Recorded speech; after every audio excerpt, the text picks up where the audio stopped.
নমস্কাৰ, জয় হিন্দ, জয় অসম। এটা বহুতেই ভাল খবৰ লৈ আহিছোঁ আপোনালোকৰ মাজলৈ।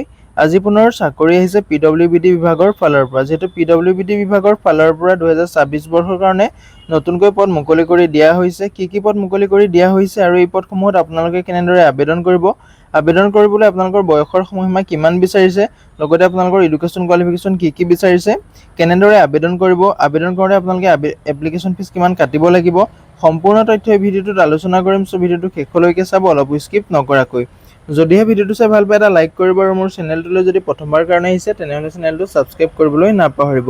লগতে ভিডিঅ'টো সকলো বন্ধু বান্ধৱীলৈ শ্বেয়াৰ কৰি দিব যাতে সকলোৱে জবৰ আপডেটসমূহ আমাৰ এই চেনেলৰ দ্বাৰা প্ৰতিদিনে পাই থাকিব পাৰে। লগতে ভিডিঅ' ডেছক্ৰিপশ্যনত মই হোৱাটছআপ চেনেল আৰু টেলিগ্ৰাম চেনেলৰ লিংক দিছোঁ, তাতো গৈ আপোনালোকে জইন হৈ ল'ব যাতে প্ৰতিদিনে জবৰ আপডেটসমূহ সকলোতকৈ আগতীয়াকৈ আমাৰ এই চেনেলৰ দ্বাৰা পাই থাকিব পাৰে। যিহেতু ইয়াতে দেখিবলৈ পাইছে PWDৰ Assam recruitment 2026 53 junior engineer post. যিহেতু PWD বিভাগৰ ফালৰ পৰা 2026 বৰ্ষৰ কাৰণে 53টা জুনিয়ৰ ইঞ্জিনিয়াৰ পদ মুকলি কৰি দিয়া হৈছে, যিটো আপোনালোকৰ ইলেক্ট্ৰিকেলৰ কাৰণে পদসমূহ মুকলি কৰি দিয়া হৈছে। ইয়াতে আপোনালোকে এটা অভাৰভিউ আছে, ইয়াতে আপোনালোকে অভাৰভিউটো দেখিবলৈ পাইছে। পোষ্ট নেমটো হৈছে জুনিয়ৰ ইঞ্জিনিয়াৰ ইলেক্ট্ৰিকেল। ইয়াতে টোটেল ভেকেঞ্চি 53টা দেখিবলৈ পাব। ডিপাৰ্টমেণ্টটো হৈছে পাব্লিক ৱৰ্ক ডিপাৰ্টমেণ্ট, যিটো আপোনালোকৰ PWD বুলি কোৱা হয়।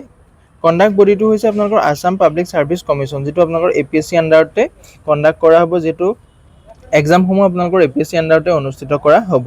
ইয়াতে আপোনালোকৰ কোৱালিফিকেশ্যন বিচাৰিছে 3 year ডিপ্ল'মা ইলেক্ট্ৰিকেল ইঞ্জিনিয়াৰিং, মানে আপোনালোকৰ 3 বছৰ ডিপ্ল'মা থাকিব লাগিব। ইলেক্ট্ৰিকেল ইঞ্জিনিয়াৰিঙৰ যদি আপোনালোকৰ 3 বছৰ ডিপ্ল'মা আছে তেতিয়া আপোনালোকে পদসমূহত আবেদন কৰিবলৈ এলিজিবল হ'ব। লগতে আপোনালোকৰ বয়সৰ সময়সীমাটো দিয়া আছে 18 বছৰৰ পৰা 40 বছৰ বয়সলৈকে আপোনালোকে আবেদন কৰিব পাৰিব। যদি আপোনাৰ মিনিমাম বয়স 18 বছৰ হৈছে আৰু মেক্সিমাম আপোনালোকে 40 বছৰ বয়সলৈকে আবেদন কৰিব পাৰিব। ইয়াতে আপোনালোকৰ পে স্কেলৰ ক্ষেত্ৰত ক'বলৈ গ'লে ইয়াতে আপোনালোকৰ 14,000 পৰা আৰম্ভ কৰি 70,000 টকালৈকে আপোনালোকে চেলাৰীসমূহ লাভ কৰিব পাৰিব। লগতে আপোনালোকৰ গেট পেটো 8,700 টকাকৈ আপোনালোকৰ গেট পে থাকিব। এপ্লিকেশ্যন মোডটোৰ ক্ষেত্ৰত ক'বলৈ গ'লে অনলি অনলাইন মাধ্যমেৰে আপোনালোকে আবেদন কৰিব পাৰিব। ইয়াত কোনো অফলাইন এপ্লিকেশ্যন নহ'ব, অনলাইন মাধ্যমেৰে আপোনালোকে এই পদসমূহত আবেদন কৰিব পাৰিব। এপ্লাই ষ্টাৰ্টটো আপোনালোকৰ 11 মে'ৰ পৰা এই পদসমূহত আবেদন প্ৰক্ৰিয়াটো ষ্টাৰ্ট হৈ গৈছিল। লাষ্ট ডেটটো আছে 10 জুন তাৰিখলৈকে। যদিহে আপোনালোকে এতিয়ালৈকে আবেদন কৰা নাই, আবেদনসমূহ কৰি ল'ব পাৰিব। ইয়াতে আপোনালোকৰ জব লোকেশ্যনটো যিহেতু দিয়া আছে, আছামতে আপোনালোকে জবটো কৰিব লাগিব। পাৰ্মানেণ্ট ৰেচিডেণ্ট আপোনালোকৰ যিহেতু আছামৰ হ'ব লাগিব, তেতিয়াহে আপোনালোকে এই পদসমূহত আবেদন কৰিবলৈ এলিজিবল হ'ব। ইয়াতে আপোনালোকৰ কেটেগৰীজ ভেকেঞ্চি ডিটেইলছটো দিয়া আছে। যিহেতু টোটেল পোষ্ট 53টাকৈ জুনিয়ৰ ইঞ্জিনিয়াৰ পদ মুকলি কৰি দিয়া হৈছিলে, ইয়াতে দেখিবলৈ পাইছে। ইউআৰ কাৰণে আছে 25টা আছে, OBC MOBCৰ কাৰণে 14টা আছে, OBC T টাইপছৰ কাৰণে আছে 3টা আছে, SCৰ কাৰণে 2টা আছে, STPৰ কাৰণে 6টা আছে আৰু ST হিলছৰ কাৰণে 3টা আছে। যদিহে আপোনালোকে পদসমূহত আবেদন কৰিব বিচাৰে, ভিডিঅ' ডেছক্ৰিপশ্যনতে মই আবেদনৰ লিংক দিছোঁ, তাতে গৈ আপোনালোকে আবেদনসমূহ কৰিব পাৰিব। চেলাৰীৰ ক্ষেত্ৰত ক'বলৈ গ'লে আপোনালোকৰ চেলাৰীটো যিটো 14,000 পৰা 70,000লৈকে আপোনালোকৰ চেলাৰীসমূহ লাভ কৰিব পাৰিব। লগতে আপোনালোকৰ গেট পেটো 8,700কৈ গেট পে থাকিব আৰু দিয়ে আপোনালোকৰ এক্সট্ৰা এনাউন্সসমূহ আপোনালোকে লাভ কৰিব পাৰিব। ইয়াতে আপোনালোকৰ বয়সৰ সময়সীমাটো দিয়া আছে। যিহেতু যিসকল জেনেৰেল EWS হয় তেওঁলোকে 18 বছৰৰ পৰা 40 বছৰ বয়সলৈকে আপোনালোকে আবেদন কৰিব পাৰিব। লগতে যিসকল SC আৰু STৰ কেণ্ডিডেট হয় তেওঁলোকে 5 বছৰকৈ এজ ইলেকশ্যন লৈ 45 বছৰলৈকে আবেদন কৰিব পাৰিব। OBC MOBC সকলে 3 বছৰকৈ এজ ইলেকশ্যন লৈ 43 বছৰলৈকে আবেদন কৰিব পাৰিব। আৰু যিসকল PWBDৰ কেণ্ডিডেট হয় তেওঁলোকে 10 বছৰকৈ এজ ইলেকশ্যন লৈ 50 বছৰলৈকে আবেদন কৰিব পাৰিব। ইয়াতে আপোনালোকৰ এডুকেশ্যন কোৱালিফিকেশ্যন যিহেতু ইয়াতে ডিপ্ল'মা থাকিব লাগিব, 3 year আপোনালোকৰ ডিপ্ল'মা ইন ইলেক্ট্ৰিকেল ইঞ্জিনিয়াৰিঙত আপোনালোকৰ ডিপ্ল'মা থাকিব লাগিব। লগতে আপোনালোকৰ কোৰ্চটো ৰেগুলাৰ ফুল টাইম কোৰ্চ হ'ব লাগিব। যদিহে আপোনালোকে ডিষ্টেঞ্চত ডিপ্ল'মা কৰি থৈছে তেতিয়া আপোনালোকে একচেপ্ট কৰা নহ'ব। যদিহে আপোনালোকে ৰেগুলাৰ কোৰ্চ কৰিছে তেতিয়াহ'লে আপোনালোকে এলিজিবল হ'ব আবেদন কৰিবৰ কাৰণে। ইয়াতে আপোনালোকে অৰ্ডাৰ এলিজিবিলিটি আপোনালোকৰ দিয়া আছে, যিহেতু চিটিজেনশ্বিপ আপুনি ইণ্ডিয়াৰ চিটিজেন হ'ব লাগিব।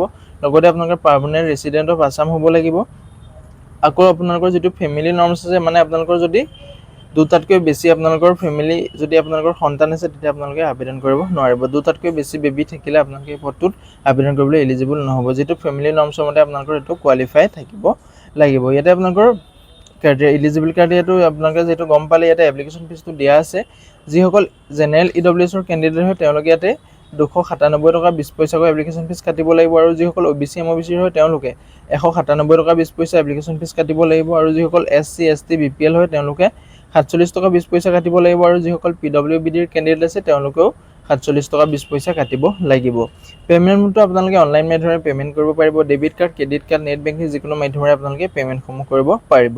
এতিয়া এপ্লিকেশ্যন ইম্পৰ্টেণ্ট আপোনালোকৰ ডেটসমূহ দেখিছে, যিহেতু এপ্লিকেশ্যনটো আপোনালোকৰ 11 মে'ৰ পৰা ষ্টাৰ্ট হৈ গৈছে। লাষ্ট ডেটটো আপোনালোকৰ 10 জুনলৈকে আছে। যদিহে আপোনালোকে এতিয়ালৈকে পদসমূহৰ প্ৰতি আবেদন কৰা নাই, ভিডিঅ' ডেছক্ৰিপশ্যনতে মই আবেদনৰ লিংক দিছোঁ, তাতে গৈ আপোনালোকে আবেদনসমূহ কৰি ল'ব পাৰিব।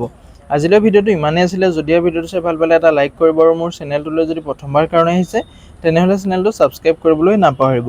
লগতে ভিডিঅ'টো সকলো বন্ধু বান্ধৱীলৈ শ্বেয়াৰ কৰি দিব, যাতে সকলোৱে জবৰ আপডেটসমূহ প্ৰতিদিনে আমাৰ এই চেনেলৰ দ্বাৰা পাই থাকিব পাৰে।